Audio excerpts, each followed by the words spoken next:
Yesterday, the political establishment, most of the media, and millions of Clinton supporters were shocked to learn that Donald Trump won the 2016 presidential election. There was a stunned silence among her fans. Photos of crying faces, CNN reporters stumbling over their words, political pundits trying to rationalize what happened, and a massive internet movement was started to move to Canada. Everyone seemed stunned and dumbfounded. So what caused Donald J. Trump to win the 2016 election? That answer is shockingly simple. The writing was on the wall. The zeitgeist pointed every finger at Trump winning. This might sound shocking, but give me a chance to explain. I'm not taking sides. I'm simply making sense of all of this to a lot of you. So without further ado, I'm here to break down what seems so obvious to me. Here are the 5 reasons Trump won the election. Trump came out charismatically swinging from his first debate performance against his former Republican rivals during the primary. His literal opening statement was to call out Rand Paul for only having 1% of the Republican primary support by saying he shouldn't even be allowed on stage. This shocked a lot of people, but most audience members found this hilarious. When was the last time a political performance artist came out and said something so edgy and reckless with such confidence? Since then, his bravado has been featured in every debate, every town hall, and all of his speeches. His charismatic and oftentimes humorous tone won over Americans, even when what he was saying was truly awful. It's that classic example of a crowd following a bad decision because the leader makes it seem okay.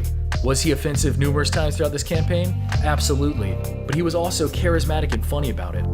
Charm can seemingly go a long way if you're good at it. WikiLeaks. WikiLeaks has been leaking and tearing open the door on the private conversations of some of America's political elite.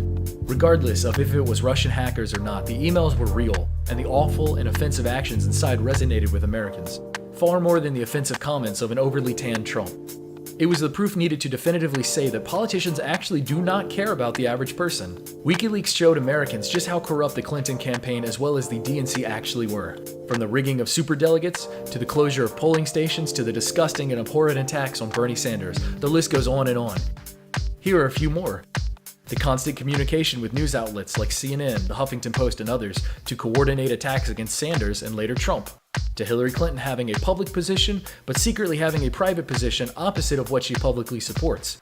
Even late in the game, WikiLeaks exposed Clinton's disgust for gay people, contrary to her public position of love and support. Hillary Clinton is an opportunist. She supports what polls well, not what people actually want. All in all, WikiLeaks exposed her for the truth that Sanders supporters had already come to know months ago from her. Corruption. Trump campaigned as the person who was going to drain the swamp, aka stop corruption. You can see how his support was built. Simple and unfiltered words. Trump speaks at a 4th grade level. That is not to insult him, but is scientifically proven based on the words he uses, the structure of those phrases he makes, and his willingness to even construct his own words to get his point across. The easier the sentences were to understand, the better they spread to others. Throwing in swears here and there also gave the impression that he wasn't the plain, boring, and safe politician everyone had come to accept as the norm. Trump said things others didn't, and that garnered a lot of attention. Trump used a simple approach of assigning descriptive words to people he ran against to negate any attempts by them to disprove their biggest weaknesses. For example, Crooked Hillary, Little Marco, Lying Ted, etc. These descriptors gave instant rationale to Trump supporters to dismiss other candidates running without actually doing any research. It was simple, incredibly effective, and worked. Larger demographics. Trump targeted larger demographics than Clinton. Clinton took the idea that racial divides, LGBT support, and immigration issues were her ticket to success. It was a positive message that polled well and garnered her a lot of support, so what went wrong? Well, it's pretty simple. Whether you like it or not, 62% of Americans are white. So throwing your hat into the ring of SJW crowds was only going to create strife. The majority of people don't care about New Age feminism, about safe spaces, about LGBTQI+ bathroom advancements, the spread of Black Lives Matter, and other bullet points of the SJW crowd.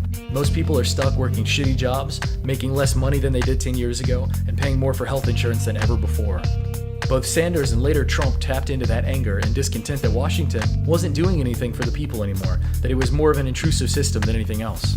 Long story short, Clinton went after incredibly small demographics because they had the loudest voices. For example, the LGBT people make up less than 4.8% of the population. Black people make up about 14% of the population, and Hispanics make up about 17%. All of those people combined equal less than 40%. It seems the silent majority stood by, took all the hits, and secretly waited to vote for Trump.